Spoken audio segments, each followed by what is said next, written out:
Hello, everybody. Welcome back to. Okay. All right, everybody. First video you're probably gonna see.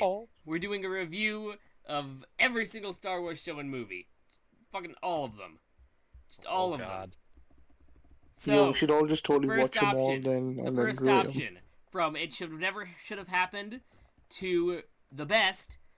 Where do you think Star Wars Episode 1 falls? Honestly, I think it's a B. It's not shit. Gotta stream that the tier list real quick. Share your screen. About to say. I do. I have to share my screen. I have to share my screen. Jeez, it's almost like you're not very tech savvy. Oh, sure. It's not that I'm tech savvy. Sure. That's totally what it is. I'm gonna friggin' kick your ass. You don't stand a chance against me. Yeah, I'm gonna kick your ass, boy. You don't understand the power that I have. I think it's a solid B. You don't understand the power of a Super Saiyan. I haven't even started watching Dragon Ball yet. I was about to the other day, actually. If you don't watch Dragon Ball, watch Dragon Ball. I had it pulled up on Crunchyroll, and I saw that the original had 153 episodes, and I was like, yeah, nah. If you don't watch the original Dragon Ball, watch Magic because you need to watch Dragon Ball original. And if you don't watch the original Dragon Ball, if you don't watch Dragon Ball, Dragon Ball Z, and Dragon Ball GT, or Dragon Ball Super, just because of how long they are, watch Abridged. Allergies. Watch Abridged if you're not going to watch the original. All in season. Is surprisingly accurate. Dude. Flower sperm season. Like, you would be surprised how accurate it is. The first one of the prequel trilogy, right? Yup, a Phantom Menace. That's Phantom Menace? Qui-Gon, Obi-Wan, yeah, Phantom Menace. Honestly, I say A tier. Maul. Yeah, I love it. A tier. That's a surprise. Yeah, I love it. I kind of have to put it at A tier as well because it's the first Star Wars movie that I remember watching.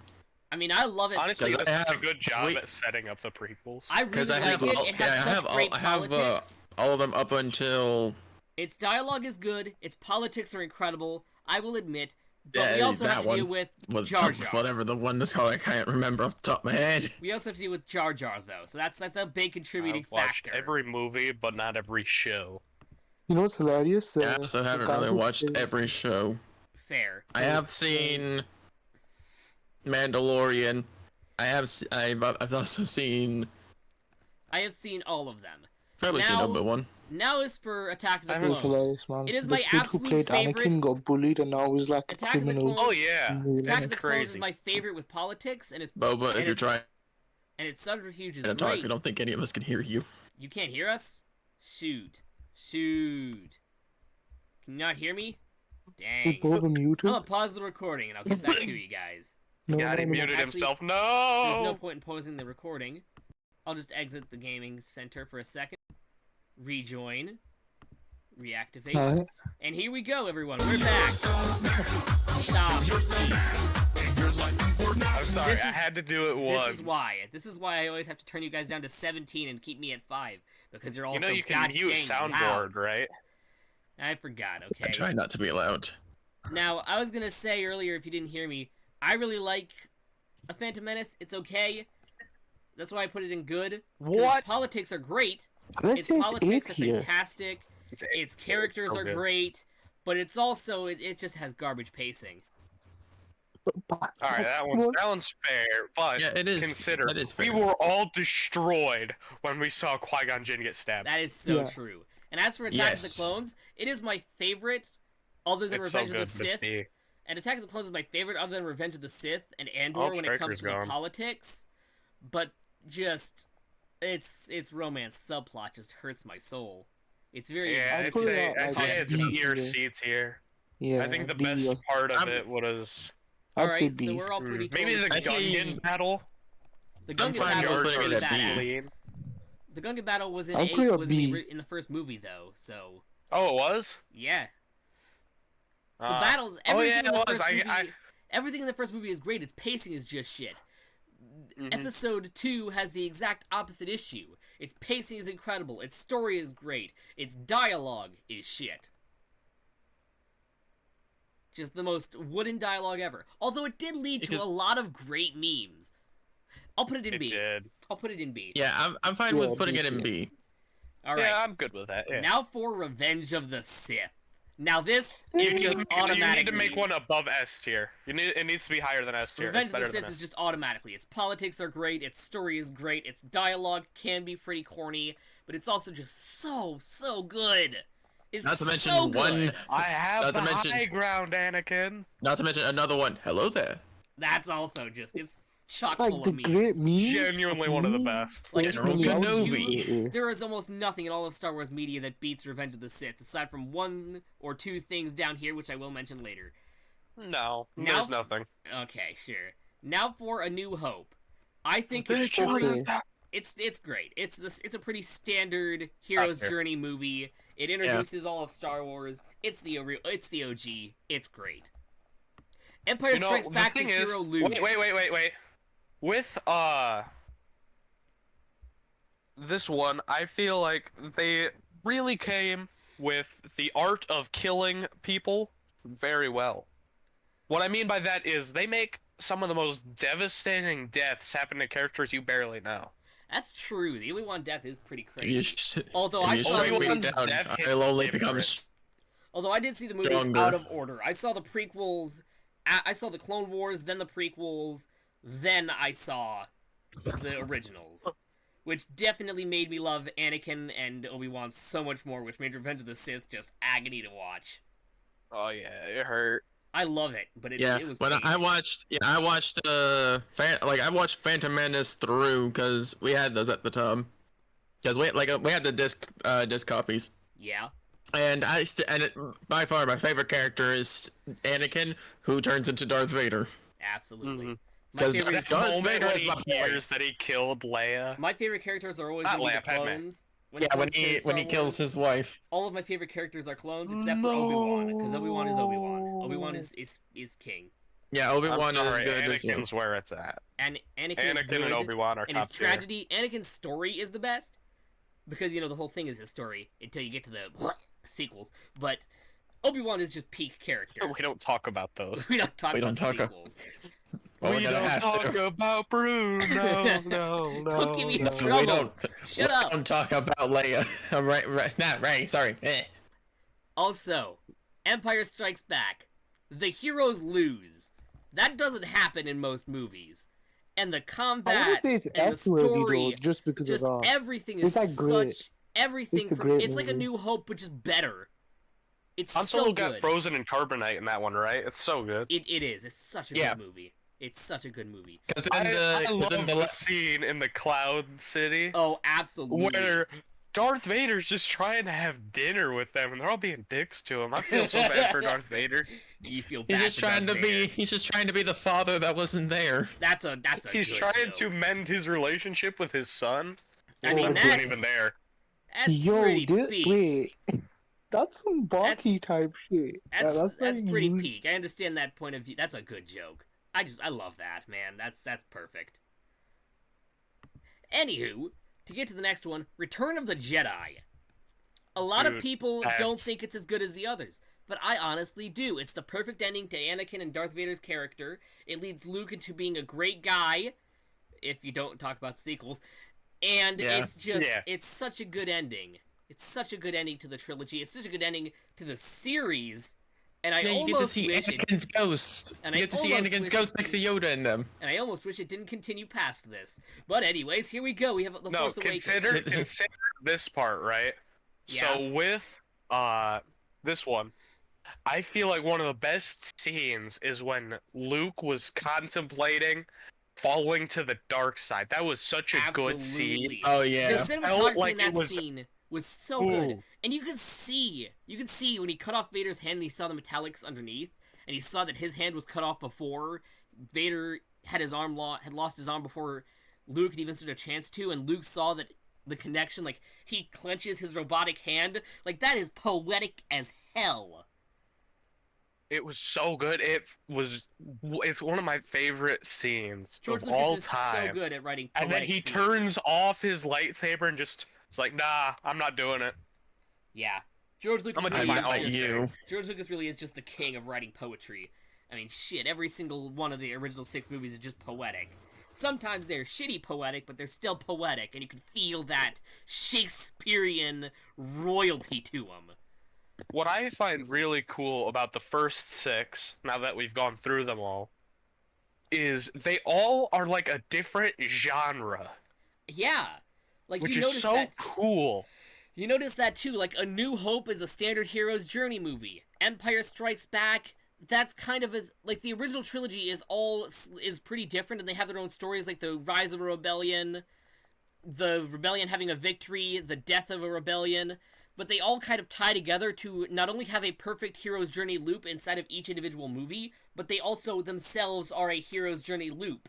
And when you take they all feel very different. And they all feel so different, too. And when you add the prequels into the originals, it still is a hero's journey loop. This time, instead of for Luke, it's for Anakin. It is constantly a hero's journey. Every single ounce of it, no matter how much it changes, no matter how much it stays the same, it always has that hero's journey standard loop to it. And it is so good. It's so well written. There's also the Phantom Menace is kind of like a coming-of-age type story. Yeah, you've got the Phantom Menace is like a coming-of-age. You have Attack of the Clones, which is like a romance Attack of the Clones mystery. Was more like a... You have Revenge of the Sith, which is a tragedy. A New Hope, which is basically already described in its title itself. It's a rising hero story. It's a rising hero story. Empire Strikes Back is like a dark deeds, gritty film that talks about failure. It kind of reminds me of a Western. It really is a lot like a Western, actually, especially with scenes on the Tauntauns, and Endor itself is just a massive fight scene. It's an action movie through that one's like more of a war movie than all the others. It reminds me a lot of the Vietnam War shows my grandpa watches. It's very good. I was actually going to say it's also somewhat of a redemption story for Vader as well at the end. Oh, yeah. Yeah, the hero's journey we talked about earlier. It's such a perfect cycle. It is beautiful. And now we're gonna get to the bell shit. Now we're gonna deal with the bad movies. I honestly liked The Force Awakens when it first came out. Alright, be honest. I liked it. I remember seeing this with my family. I would honestly say it's either low A or high B. I'll say highest in high B. I would say it's the highest in C. So getting into average, you think guys about low B? I personally did not like that they brought the old blue lightsaber back. I did not like that. They should not have. I actually really like that they killed Han. I did not like. I liked that they killed Han. Poe and Finn were great. The only thing I don't really like about this movie, the only thing, is that they rehashed well, not even that's bad, because that base is actually really good. What I don't like about this movie isn't even stuff that's in the movie. It's the background lore to it. It's just... The background lore sucks. The background lore sucks. If they had destroyed Coruscant with the death planet, with the planet... I mean, Coruscant was already destroyed at this point, though. Not particularly, but yeah, if they had just destroyed the planet, that would have been insane. Oh, give me a second. Because wasn't there destroying Coruscant? Oh, god damn it. Sorry, I had to pause there for a second. But... Astra! Honestly, a lot of what you said from, about this is great. And since a lot of you think it's C, and I think it's more high B, why don't we just go low B? I think it's B. Yeah, low B is a good middle ground. Low B, I think the introduction of his character as like a sort of antagonist is beautiful. I don't like that they made the movie kind of just a rehash of a combination of A New Hope and Empire Strikes Back, but it is still a solid movie. And the only real problems I have with it, and the only real problems I have with it are background lore. I don't like how they describe Kylo's fall to the dark side, which we'll get more into on The Last Jedi. Mm-hmm. Although I do like the reveal that Darth Vader is his granddad. Oh yeah, that is a cool idea. That makes a lot of sense. That is cool. What I really like about it is the background lore that came out for the movie after the movie. Before the movie, there's garbage like, oh, Coruscant isn't the capital anymore. There's all that kind of stuff that I really didn't like. But then there's really good stuff that came after the movie, like Starkiller Base being Ilum. Yeah, that was sweet. That is such a good idea. Nah, they should have done Tatooine. No, Starkiller Base being Ilum is the best because of the fact that it's the core where Jedi have always gotten their sabers. That's the best. The Kyber crystals? The Kyber is the point that the thing is so powerful, is because it uses Kyber to store solar energy. It is just so good. Something out of Coral. Such a good idea that they chose. It's such a good idea that they managed to choose specifically it's such a good idea that they specifically chose Ilum as the planet that Starkiller Base was made from. Now, The Last Jedi. Wait, before we move on, I would like to say, Kylo Ren in this movie, he was good. I liked him in it, and I liked how he was cruel with his attacks, like him slashing Finn to bits instead of just killing him outright. That was rather venomous. I agree. That was a pretty good scene. And when he got slashed in the side, he just pat himself in the thing and his side, just being like, "No, I can keep going." He's like, "Nah, I'm that guy." I just realized I just thought of it again. One of the only things I don't like about this movie is that Rey, just in this movie, just barely starts to show some of her Mary Sue tendencies. Yeah. And people might call Luke a Gary Stu because of the fact that he blew up the Death Star, but there are so many things, both in expanded and in core media, that show he has been flying since he was a child. He has always known about his contact to the Force. Yeah. He trained with Obi-Wan for about 2 or 3 days before he even blew up the Death Star.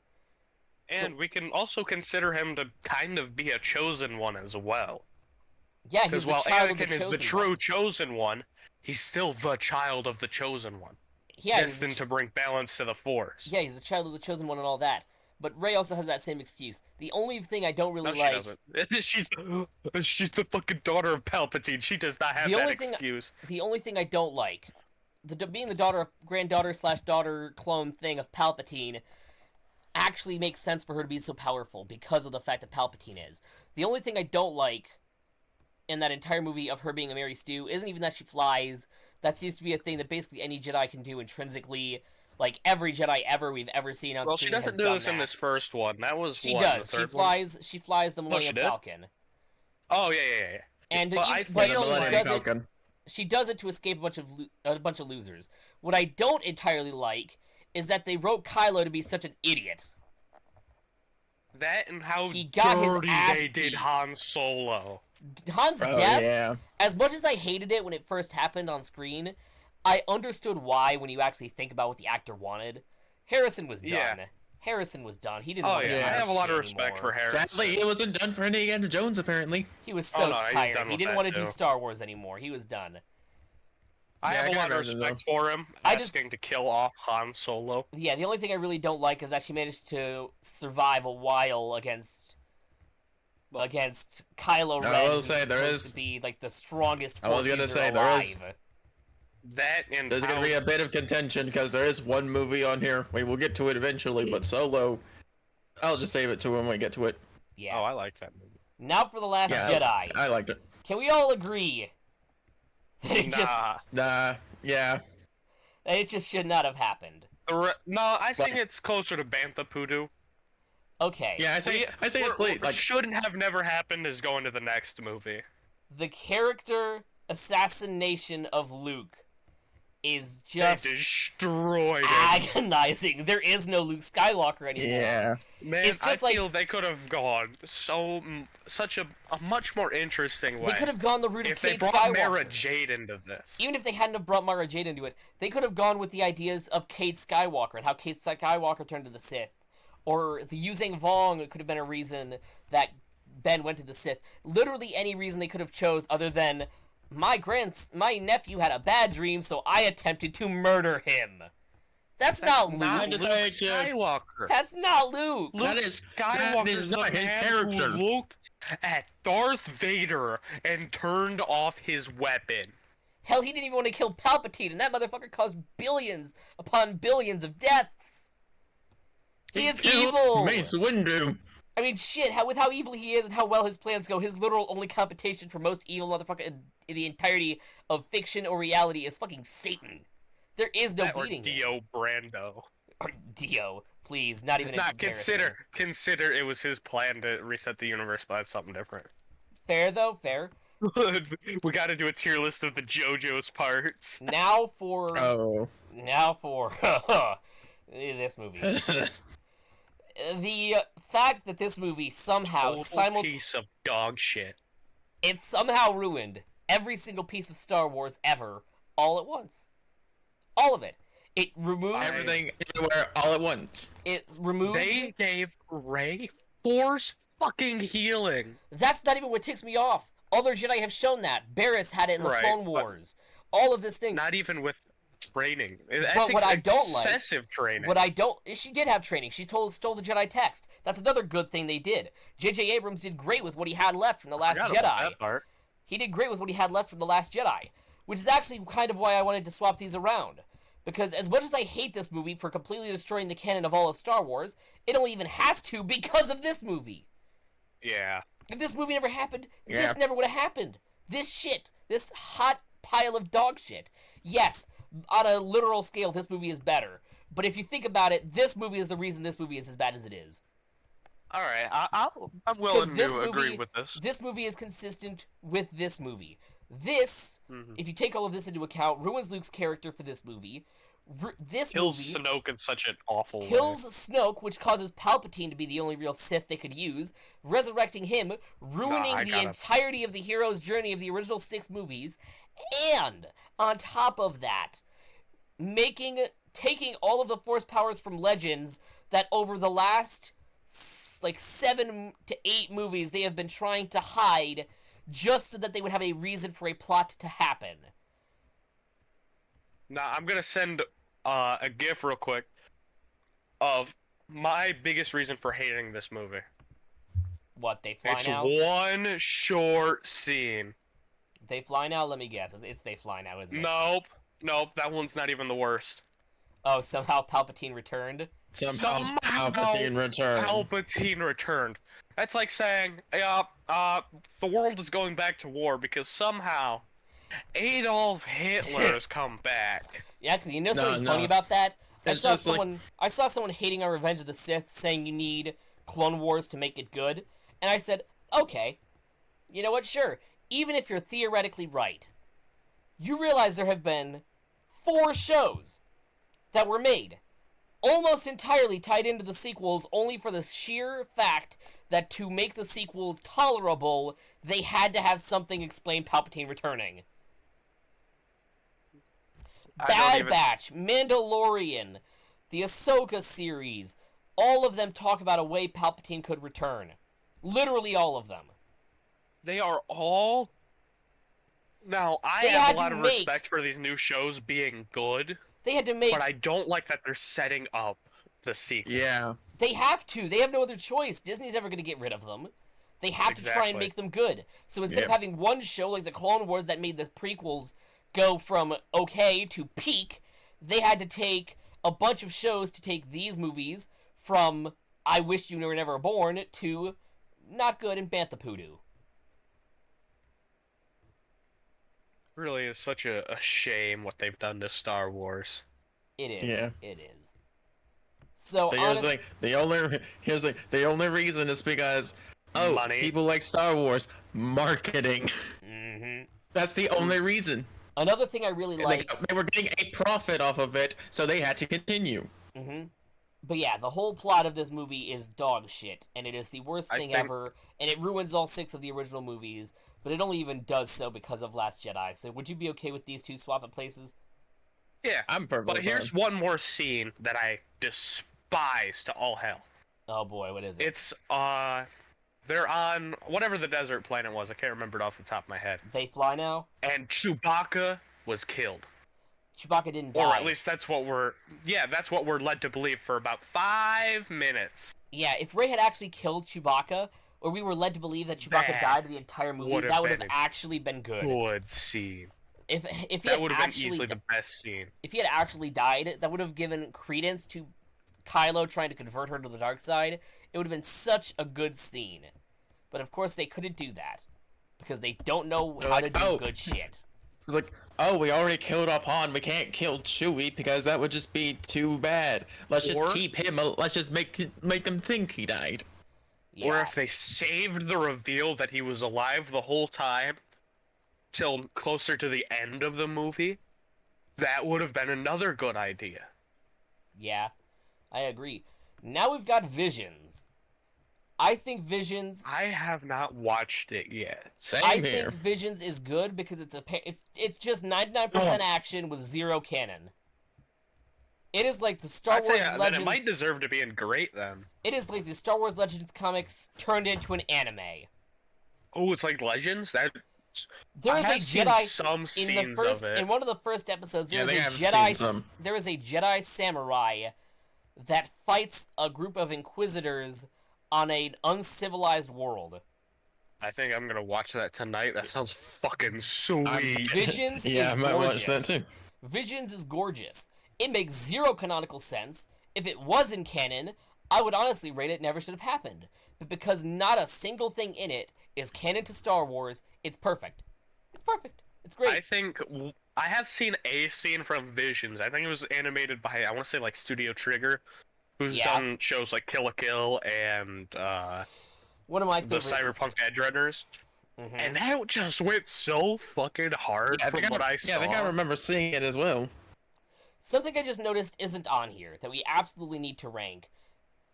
Is it the Obi-Wan series? No, it's Star Wars Rebels. Rebels isn't on here. Oh, Star Wars Rebels! That was my favorite series when I was growing up. I would honestly say Rebels is... I'd say either... high A. Like some, if you...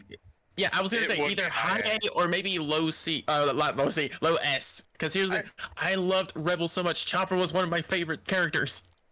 It's good, but I don't think it's surpassing any of the prequels or sequels. It does. I will agree to that as well. What do you mean sequels? You mean originals? Yeah, I meant prequels and originals. Yeah, sorry. I would honestly say it's better. Please forgive me. I would honestly say it's actually really good. It really is. Its second season, its third season, and its fourth season get progressively better and better and better. Exactly. It's just like the Clone Wars. It's just like the Clone Wars. Seasons 1 and 2 of the Clone Wars are childish and cartoony and ridiculous. They're still good, but they're totally for kids. Then you get to seasons 3, 4, and 5. Then you get to seasons 3, 4, and 5 of the Clone Wars, which are a little more adult and they're a little creepy. Then you get to 6 and 7, which is just holy shit. Holy shit, that man's head just got blown off. Pretty much. Just mass murder on the regular. So I would honestly say Rebels is pretty much high A tier. Maybe it's below Phantom Menace. I have one issue with, I believe it was Rebels, at least, that there was a scene in which there's this character. He's supposed to be one of the villains. He's supposed to be a higher tier Imperial officer. Yeah, I know who you're talking about. A stormtrooper on like a ladder underneath him says something, and he just kills the stormtrooper. Yeah, but do you realize it's supposed to be a humorous moment, but it's like, dude, you just killed a soldier. You're getting court-martialed for that. That's what... I honestly don't even think it's supposed to be a humorous moment in the universe. I think they play it for laughs. Yeah, they play it for laughs for the audience, but like, he just killed a man. But it also makes sense in the lore when you think about it. The amount of corruption in the Imperial Army and the amount of times Imperial leaders have killed their own troops is insurmountable. I was about to say, you don't know how many times Darth Vader has decided to force choke someone for defying him. Consider, he's the right-hand man of the Emperor. They can just say, oh, that was an execution. Okay, yeah, but you know, Rampart in Bad Batch, we'll talk about that later. Just there are so many characters who have done so many terrible, terrible, terrible, terrible things for the Empire, and you're mad that he killed one soldier. Nobody's ever gonna know. The only people who even saw it happen were rebels. Besides, it makes sense in character. They play it for laughs. And it makes sense in character. And yes, they play it for laughs because it was during the first, I think it was the first season of Rebels. Yeah. It's just like when the battle droids being mass murdered was played for laughs in the Clone Wars movie. It's no different. Oh yeah, they deserve it though. That's completely different. They're not sentient at all. That's different. What the hell? I was going. I actually was going to say. I'm racist. Oh my god, he said the hard R. He said the hard R on Clanka. My god. I was gonna say, with the droids, which one of the droids is your favorite? I like the droidicons, the ones that just roll around with shields. Oh yeah, the super battle droids are so cool. I honestly like some of the Legends droids. I really like the B3, which if I ever get my D&D series off the ground, you guys are gonna see, and I do plan on recording it. So, people in the audience, be prepared. It'll come eventually. Oh dear. Honestly, in the D&D, if I was gonna be honest, before you decided to like, because we still need to create my character, obviously. Mm-hmm. But I was actually kind of hoping to be a Droidicon because I just love those guys. They're my favorites. Well, we're playing Clone Commandos, but you could be like a. I'm fine being a clone though. We're playing a series for clones because it's going to take place from the Clone Wars all the way to the end of the Empire. It's pretty good. Yeah, my character's gonna go. I was gonna say I'm fine with being a clone though for this one though. And there are going to be entirely. There's essentially a full mission tree I've written out, based on your decisions in each individual mission. There's also the fact that my character will be replacing his body parts with going full like Adeptus Mechanicus style. Yeah, as he gets more battle damage, old age as he gets more battle damage across the series, he's going to become more robotic. It's something that's pretty interesting he's been plotting out. So I've been planning a lot of very difficult events just so he has opportunities to do that. Because cybernetics are an important thing in Star Wars. I can just imagine if you like imagine your arms just split. You have 2 more arms like General Grievous all of a sudden. You just fired 4 blasters. Have you seen that video where it's like General Grievous with like 100 arms? I mean, fair. It's so good. Now we've got to go for Star Wars Resistance. My God, Resistance. I'll be right back. I gotta go to the bathroom. I'll pause. All right, here we go. So, oh God, he made Young Jedi. I can't respect that. That's actually, from what I've watched, it's actually a very good show, Young Jedi Adventures. We could probably rank that, but I won't, just because it's, well, hell. It's a show for babies. That child is getting executed by Anakin. It takes place 1,000, no, not quite 1,000, like 500 years before Anakin's even born.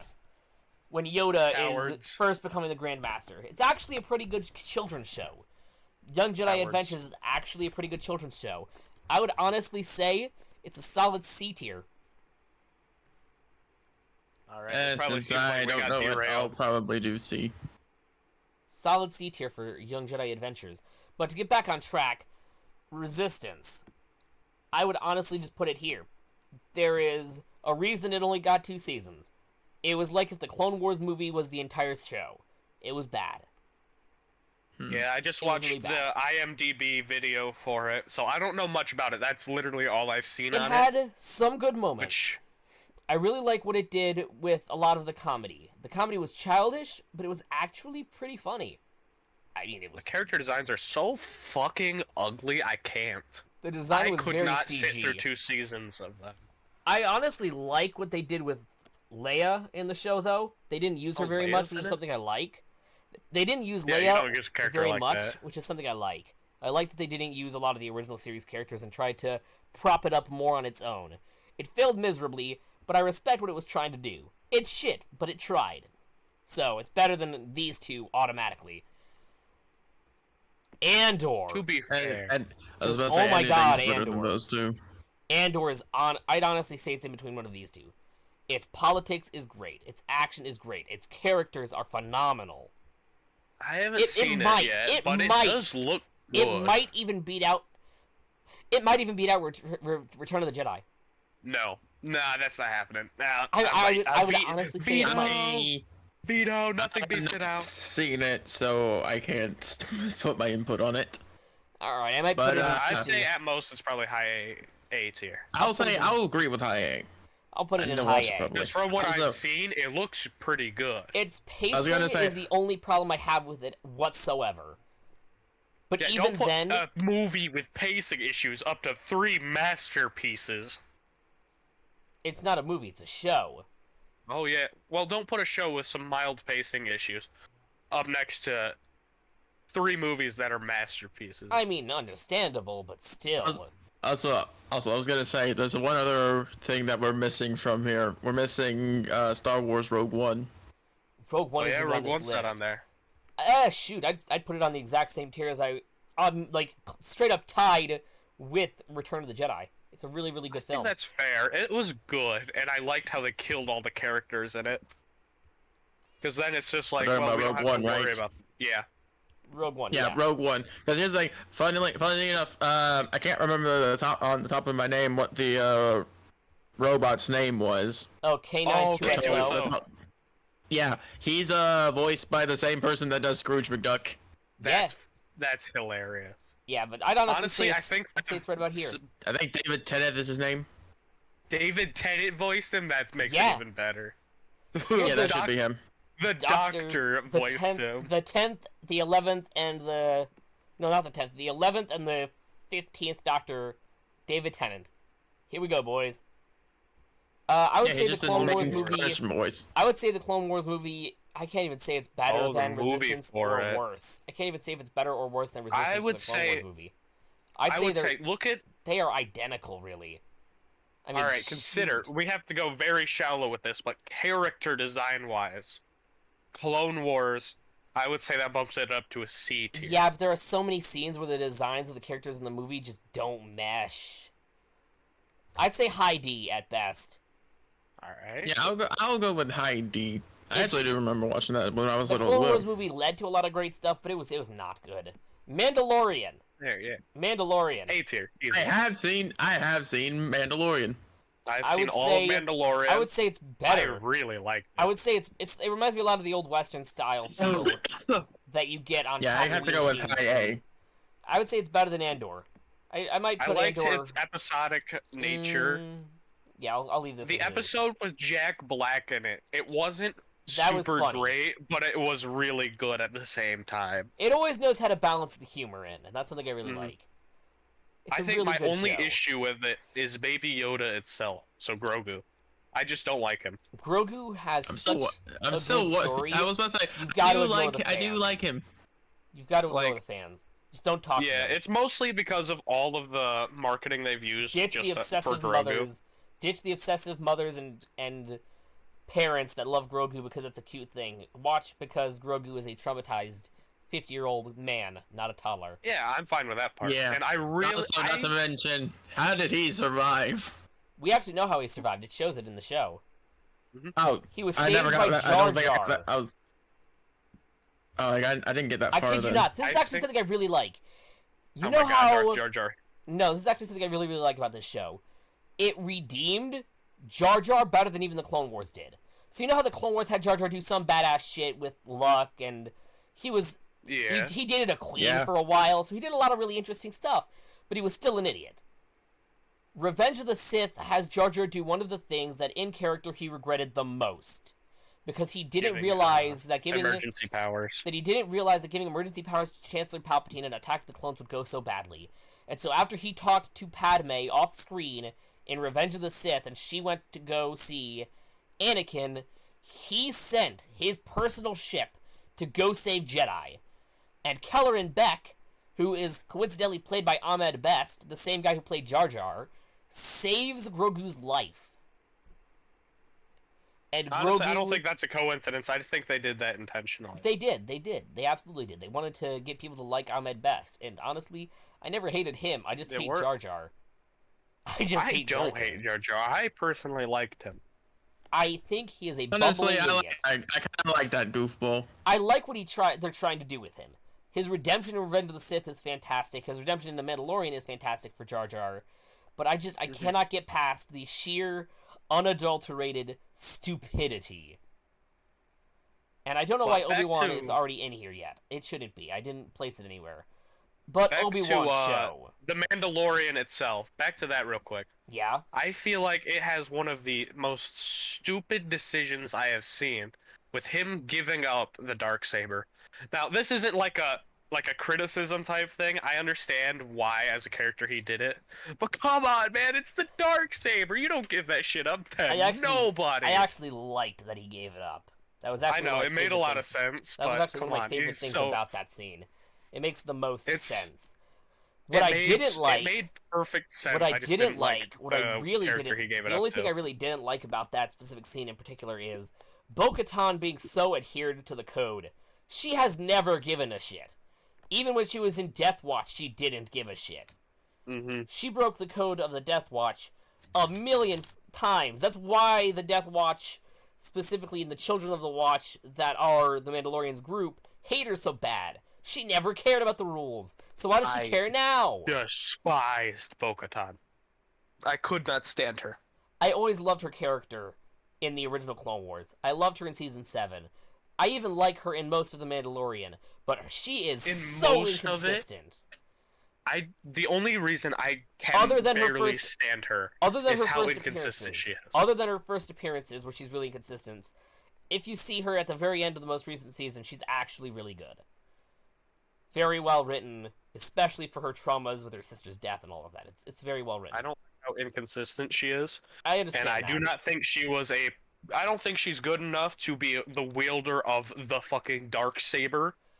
I think she is. I'm interested in where the story is going. I think she is, but not that's helping me to resolve my emotions over. I think Boba Fett should have gotten the Darksaber. I completely disagree. And I vehemently disagree. Not because Boba Fett isn't a better character. Because Boba Fett is a better character, hands down. But his story is dumb. It's not that his story is dumb, either. I thought his story was okay. Not dumb, I said done. Done, yeah. Actually, that's part of the reason I don't think he deserves it. Let this old man retire in peace. Boba's only in his 40s. Yeah, look at him. Yeah, it's because he's been burned alive. I don't think that's... I mean, look what happened to Anakin. Enough. I mean, look what happened to Anakin. Alright, now for the Obi-Wan series. He was like in his 60s. Obi-Wan series is, oh my god. So many people hate on it. Some of the scenes from it. So many people hate on it. But especially the scene where, oh no, that wasn't in that show. So many people hate on it, but it is so well written. It is so in Luke's character. I was gonna say, I will say this. I was one to give doubt, but after seeing a few good scenes from it, I still need to watch it fully, but I've seen a few good scenes, and like, yeah, no, the story in it is really good. It has such a well-written story. It is it looks really so good. The only thing I don't like is that it is fit in between the time periods of Revenge of the Sith and Rebels. I think one of my few issues with it... some people talk about it as a retcon. Didn't it have the Grand Inquisitor in there? Yes. I don't think it makes sense that the Inquisitor would know where... The Grand Inquisitor joined the Sith. The Grand Inquisitor joined the Sith on Order 66. No, he found Obi-Wan. Oh, he didn't. Reva did. Reva's honestly the only character... He fought Obi-Wan. He didn't. He didn't? I thought he did. He fought Reva, and Reva beat his ass. That's something I didn't like. Reva's character is interesting, but very poorly written. Honestly, reminds me a lot of Anakin from Attack of the Clones. Oh, her! Yeah, nah. Other than her, it is a very well-written show. People talk about how it breaks canon and stuff, but it really doesn't. These two break canon, and the same assholes who like these talk about how great, or talk about how shit this show is for breaking canon. You guys like Palpatine coming back, so you have no right to talk. Shut the fuck up. We don't need Palpatine back. Just write another villain. Right? There are so many cool Sith that have found ways to live beyond death they could have chosen they could have used. Another thing they could have chosen, just they wanted a Sith who's almost immortal and all-powerful. They could have gone with Nihilus. Do you know why? Darth Nihilus would have been sweet. Do you know why I would think Nihilus? His soul was bonded to his suit and his mask. You can't kill him. He is literally immortal. The only reason he got beaten is because he got temporarily filled. He's a black hole. In Knights of the Old Republic Nihilus, 2. was it him or was it a different Sith that in one of the comics tried possessing Darth Vader by replacing his mask? That was a different Sith. I can't remember which Sith that was, but it was a different one. Nihilus was the guy who ran around like Kirby eating planets. Oh, yeah. He was such a good villain. He doesn't have a personality, mostly because he's gone completely batshit insane by the time of Knights of the Old Republic 2, but hey, he's still a very well-written villain. It was Darth Momin, that's the one I'm thinking of. Darth I think Momin. He could have been Darth Momin also could have been a very good end villain for the sequels. It could have been that Darth Momin was corrupting different Jedi or Force users from across the galaxy, and that's what led to Snoke, instead of Snoke being some shitty Palpatine clone. Yeah, that could have been so interesting if that's why the Palpatine clone failed. Because he created it, he used, like, Palpatine's DNA, created clones of him to try to control, possibly. Mm-hmm. And then he was just like, yeah, let's fuck around and experiment on this one. Next is the Book of Boba Fett. It was something I honestly kind of personally liked, but it wasn't great. I have yet to see it. It had a lot of... because Boba Fett is one of my other favorite characters. It is really good and really bad simultaneously. Honestly, it has the exact... It is a middle ground, basically. It has no middle ground. It is the exact same issue that is with Attack of the Clones. Wonderful, beautiful politics and side plot. Main plot is shit. Except in this case, it's the reverse. The main plot of Boba Fett becoming the head of Tatooine, the daimyo, and Boba Fett leading Tatooine to prosperity. All of that is so good, and it makes so much sense for his character. But, good God, it's just so poorly written. The story is great, it's just poorly written. It just needed better writers. Ideas on paper, fantastic. Again, it's just like Attack of the Clones and The Force Awakens. On paper, wonderful. In practice, not so much. It did not do it. Now for the Bad Batch. Because holy shit, the Bad Batch. I have not seen it, and I do want to watch it. I've just never gotten around to it. God, you're missing out on so much. I'm basically ranking these on my own. I've heard that it's good. I have seen some scenes of it, especially the one where they're introducing them.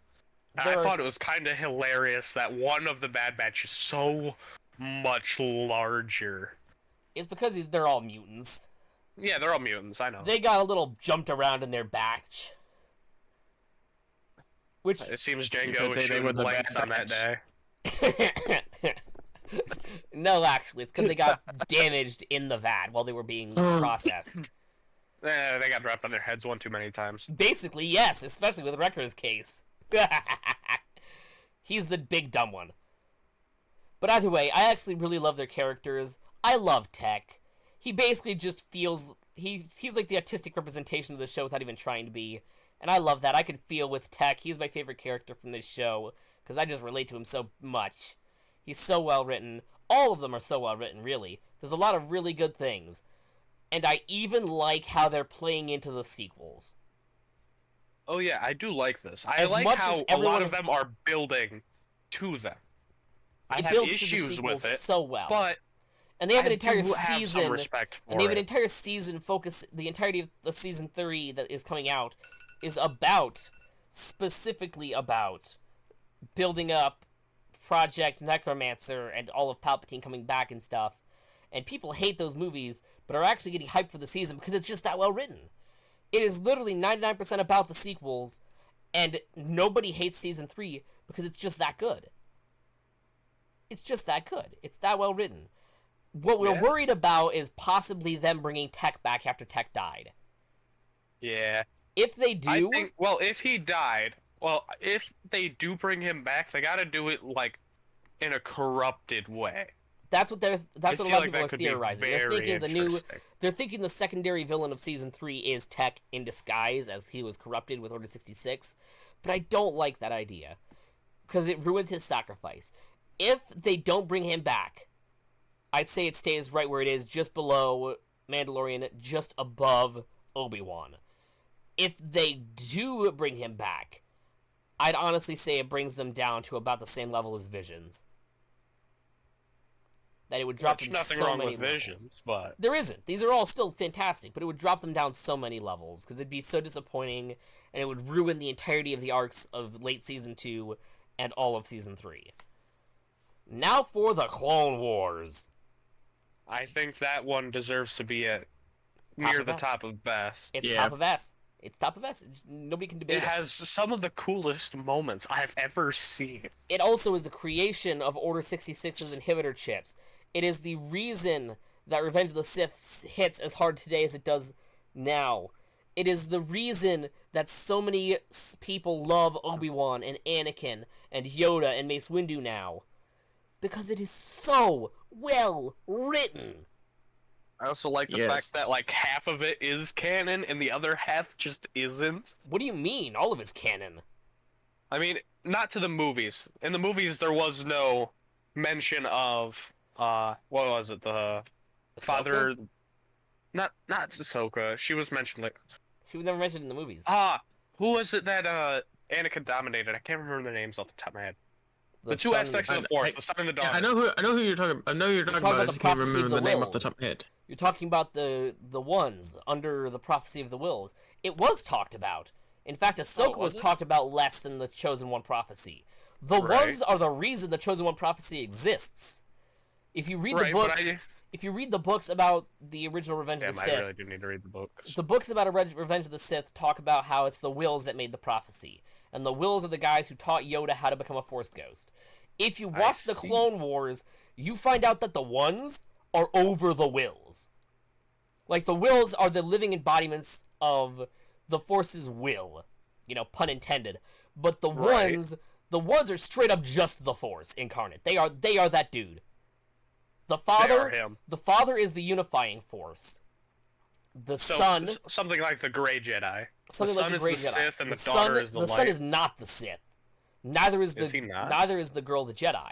The Sith and the Jedi are both so corrupted by the time of the Clone Wars that the son and the daughter no longer represent what they are supposed to. I suppose it means that the daughter would be the idea of the light side rather than the light side. The daughter is the light side. The son is the dark side. It's the fact that the Jedi and the Sith don't follow the light or dark side anymore by the time of Revenge of the Sith. They follow their own damn things. They follow their own damn shit. That's the problem. The dark side isn't inherently evil. It's selfish, it's aggressive, it's cruel, it's uncaring, but it's also... But it's not evil. It's cruel, it's uncaring, it's selfish, but it is also... But it's strength and passion. It's also passion and love and power. And the light is kind and good and pure, but it's also cold and unrelenting.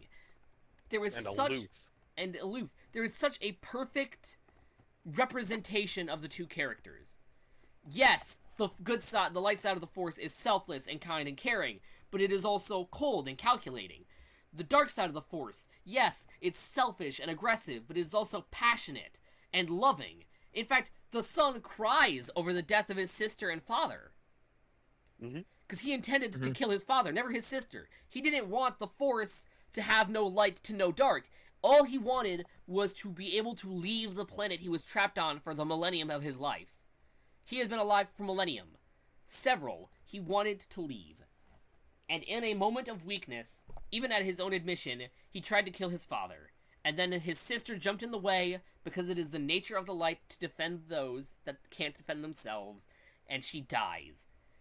The Mortis She's arc, also incredibly attractive. That's neither here nor there. Okay. I should have known you to bring that up. I have been holding back this whole time. I know. I figured you were going to say something about Leia or something, but nah. Thank God you didn't. I've been, like, frothing at the mouth. I was just remembering. I was just gonna say. I remember watching this like YouTube short on because so everyone knows that the Sith carry a red lightsaber, and most Jedi Knights carry either green or blue lightsabers.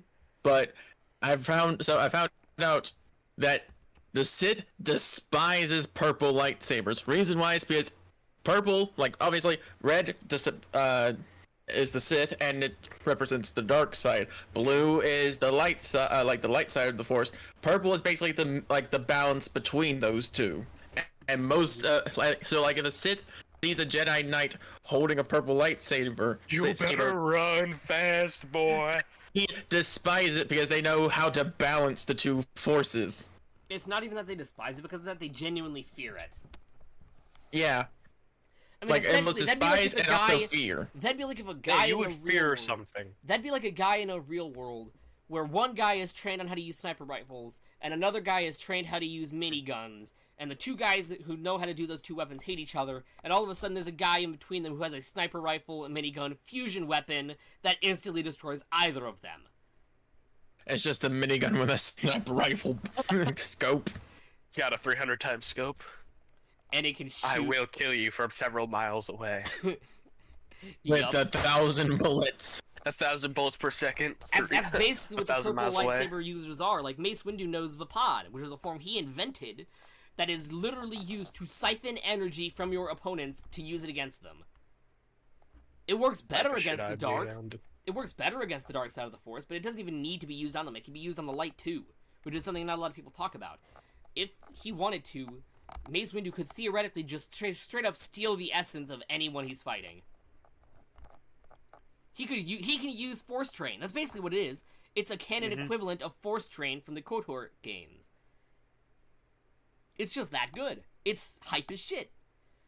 I was just like, that's strange, because during whenever I played Jedi, I'm trying, the name's lost me now. What the heck was it? Fallen Order. There we go. Whenever I was playing Fallen Order, I was like when I was able to customize my lightsaber to the color, I would choose purple. Nice. But one, because it's my favorite.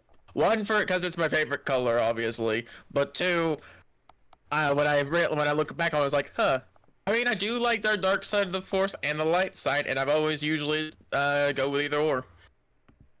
All right. If I could have my own, like, I remember a few of my friends would be like, okay, if you could be, which one would you be, Sith or Jedi? I would say, and I would usually be, I would usually be like, I'd be like middle ground.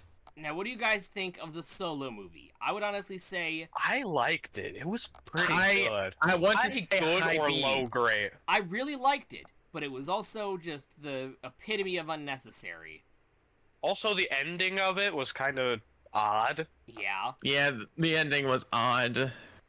But that they had Maul, but I think middle ground would be sense, because Maul is supposed to have been. You know they had to make a retcon to Clone Wars because of the Solo movie, right? Yeah. Because Maul was captured by Sidious. He broke free from Sidious and hid on Malachor where he met Ezra. But they had to change that. Then, because of the Solo movie, he broke free from Sidious by the Death Watch. Then he went to become leader of the Black Sun again. And then he got caught by Sidious a second time, and then he went into hiding on Malachor. So it's a convoluted mess. Especially when you add in the fact that he went back to Mandalore after being freed instead of going back to the Black Sun in the Clone Wars series. But at least it ties in, because after Mandalore falls, he goes and hides after breaking free with the Black Sun before he gets kicked out and goes to Malachor. But that whole thing only is as complicated as it is because of Solo. Right. A good movie, but really, really overcomplicates things and is pretty unnecessary. I would say it's not as good as Attack of the Clones, just because of what Attack of the Clones leads into. It's slightly, ever so slightly better because it's original, so it's ever so slightly better than Episode 7 because it's original, and it's better than Boba Fett. I said, like, if not high B, middle ground B at least. Mm-hmm. Yeah, I'd be good with that. Yeah. Tales of the Jedi. Now I was about to say, now we're gonna get to two that I have no clue about. I have never heard of this one. Okay, so Tales of the Jedi basically tells... I would say it's I was about to say, I have heard of it. I would say it's between Return of the Jedi, Rebels. I'd say it's behind Rebels, but... Ooh. This is actually very hard, because it's also got the same issue with Solo, that it's completely unnecessary, because it only goes off stuff that books had already told us, but it is also actually apparently a second season's being made. Oh yeah, it is. It'll be released on Star Wars Day, hell yeah. Mm-hmm, May 4th. Ooh. I'm so excited for Star Wars Day. Near my birthday, I'll be really excited to see it.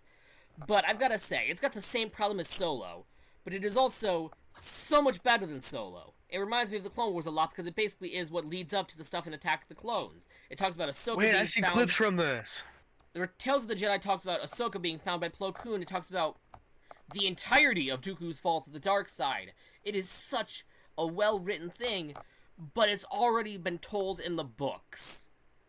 So I would honestly say... I have seen some clips from this. So I would honestly say it's probably above Visions and Attack of the Clones, but not above anything else.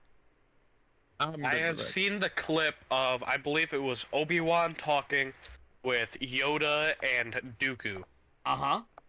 In that. That was a really cool clip. I thought it was supposed to be like a what-if type series. Is it old man Dooku or young Dooku? Young Dooku.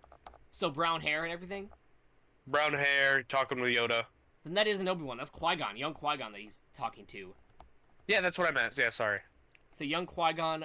I had Obi-Wan on the mind because I was just trying to remember the name of the, what was it, an empress that he was flirting with? Oh, Satine. She was Duchess. Bo-Katan's sister. There's Bo-Katan Kryze and Satine Kryze. In fact, he would have married her had she said the word for him to leave the order. It's depressing she died. Mm-hmm. Now for the I'm gonna be for real though. There are so many good-looking women throughout Star Wars. Of course you'd think that instead of just. I have been frothing at the mouth to say this shit. Well, you're lucky. Well, you're lucky. We've only got one more show. We have the Ahsoka show. And Ahsoka's top tier, dude. I would slip a ring right on that finger as quick as possible. Oh my god, I thought you were talking about the show. No, you're talking about the child. The child? No, I'm talking about when she gets older. Have you even seen Rebels? What does she even look like in Rebels? You don't even know! You're talking about the kid! You're talking about the kid! You're talking about the child! You're sus as hell! You're talking about the child! No, I'm talking about the version that you see in The Mandalorian. Oh, the one that flirts with Luke, the guy who's 20 years younger than her? Mm-hmm, sure. I would gladly take it. Hell. Or technically only 16 years younger, but still. You're sus. I didn't think you were talking about Mandalorian. We both know you're talking about Teen Ahsoka. You cretin. How old was she even at that point? By Rebels? She was by Luke's story in the Mandalorian? I'm thinking... She was in her 40s. I think. How old was she in Clone Wars? Final season of Clone Wars, 17. Oh, then I'm fine there. Barely. You're lucky you're still a child. What you mean, barely? You're lucky you're still a child for like a month. Because otherwise, you'd be under arrest. What do you mean? She's just a drawing, bro. There's nothing wrong with that. Drawing, bro. God, you're the kind of person to be in the lollies. I'm gonna crack your head open. Nah, I'm gonna go hunting for those. Cretin. What do you mean? She's actually a 3,000-year-old dragon. Cretin. Nah, I do not understand how people can like lollies. It's so odd. Yeah, I don't. Now for the Ahsoka show. The Ahsoka show has a lot of really good and a lot of really bad. I don't like. Isn't Sabine Wren in it? I like that Sabine is in it. I like that she is trained to be a Jedi because it continues off of stuff that Kanan and Ezra were trying to teach her in the final season of Rebels. It's been leading up to this for a very, very long time. Everybody tries to ignore it, but they've always been teaching that anyone can learn how to become a Jedi, and that it's not about the midichlorians, and all that does is tell potential and how fast you'll grow to it, not your innate everything. Because the Force is a mystical field, there are scientific measurements, but that's not everything. Sure, higher midichlorians, higher Force power, higher chances of getting better at being a Jedi, but you can still just train your ass off and get peak. Like, Obi-Wan, for example, is a perfect example of why Sabine should be a great Jedi. Obi-Wan had a midichlorian count of 14,000. He was less than CAC-10, Kit Fisto, Adi Gallia. He was weaker than Anakin, Windu, Yoda, Palpatine. All of these guys. He was on par in power with the Grand Inquisitor in midichlorian count. And he still was better. He was still better at sword fighting than Kit Fisto or Adi Gallia. In fact, he outlived Adi Gallia. He was stronger than Kit Fisto. There was so many. He beat Anakin. He was just skilled. Obi-Wan is him. That's just what happens when you train in the Force. It's not even that you have to be born powerful like you are with Anakin or Yoda or Palpatine. If you just train your ass off, like Obi-Wan or Plo Koon, you're good. You're peak. So I really like that Sabine is being trained. I don't like how she's being trained. There's also one aspect of it that I really don't like. The fact that she was stabbed and that's how survived. Quickly... Yeah, you get stabbed with a lightsaber, you expect that to be a death sentence, not a, oh, I threw my back out, I'm good after a few days type thing. Mean, as much as I hate it, it still makes more sense than a Force heal. Yeah, it makes far more sense than... Because she was saved almost instantly after being saved. She was saved almost instantly after being stabbed. Excuse me. She was saved almost instantly after being stabbed, and she was healed. It's just like if you're shot by a blaster. A blaster does the same amount of damage as a lightsaber does if you're stabbed by a lightsaber as you would if you're shot by a blaster.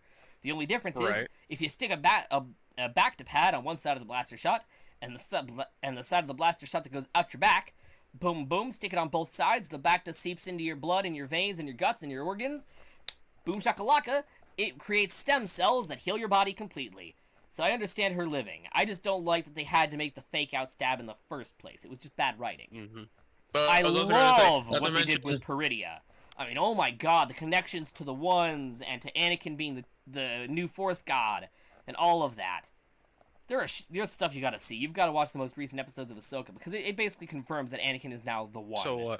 So Anakin basically replaces Mortis. Does that mean Ahsoka will end up replacing the daughter? Maybe. We don't know. Because wasn't she resurrected by the daughter? She was resurrected by the daughter's force, by the daughter's power, yes. She was resurrected through the daughter. And the daughter's physical representation on Earth, being the Morai, is also someone that follows Ahsoka around. So whatever is left of the daughter is kind of like Ahsoka's little stalker. Little friend. Her little friend. Which leaves one more thing. Who do you think the son could be? The son, that would be. After what Luke does in the sequels, if they keep going with that route, I think sequels Luke could be the son. Honestly, though, I don't think that really works. I think it works perfectly. Because, again, the son isn't evil. Right, he is selfish, he is cowardly, he is aggressive, which is exactly like Last Jedi Luke. It's exactly Last Jedi Luke. Word for word, bar for bar. Yeah, that does work. But it's not evil. Just like Ahsoka isn't entirely good. Because it's in fact her coldness that makes it so Sabine Wren leaves in the first place. So I think it's a very good thing. But just because of how much I love and hate this show simultaneously, I love what it tried to do, hate a bit of how it did Ezra back? I love that it brought Ezra back, because Ezra never really died. That's right. One of the things I noticed when I first saw his character is is what he was wearing. Mm-hmm. The fact that he's wearing Imperial Trooper dog tags is so fucked up. It's funny, okay? It's just like when Droid Popper from the Clone Wars was found with a necklace of droid fingers. It's fucking funny. Yeah, he's wearing the tags as chainmail. He's wearing the identification tablets of the stormtroopers on Peridia as armor. It's funny. It's like darkly comedic. It's very darkly comedic, but it's also funny. It's dark humor. It is. It's great though. But speaking of which, would you guys be okay with where we've placed Ahsoka? I think in between Obi-Wan and Andor. Yeah, I'm fine with it. All right. So I'm gonna scroll up. What do you guys all think of this tier list? I think it's a good tier list. I think it's good as well. I agree. Something that's noticed is a lot more good than bad. True but that. the bad is bad. Yeah. Like here's the thing. We found the lowest of the low, and those two are the lowest, and I'm glad everything else is above it. Yep. Without a doubt. That just shows you that those two are just trash. Users, tune in next time for the special of Romulus rates Star Wars women. No, we're gonna stop that there. Anyways, you guys all enjoyed. If you guys all Star Wars races. All of them are S tier except for Rey. If you like She's in the middle of bullshit tier. Alright, everybody, if you like this episode, hopefully you'll like the next one. Old woman Leia too, then? Dang. We plan on actually doing another one with Dragon Ball arcs eventually. Hopefully you'll see that at another point in time. Consider this the apology for me having taken forever to get my channel up and going after my computer broke. And I hope you all enjoy. I'll see you all next time. Bye-bye.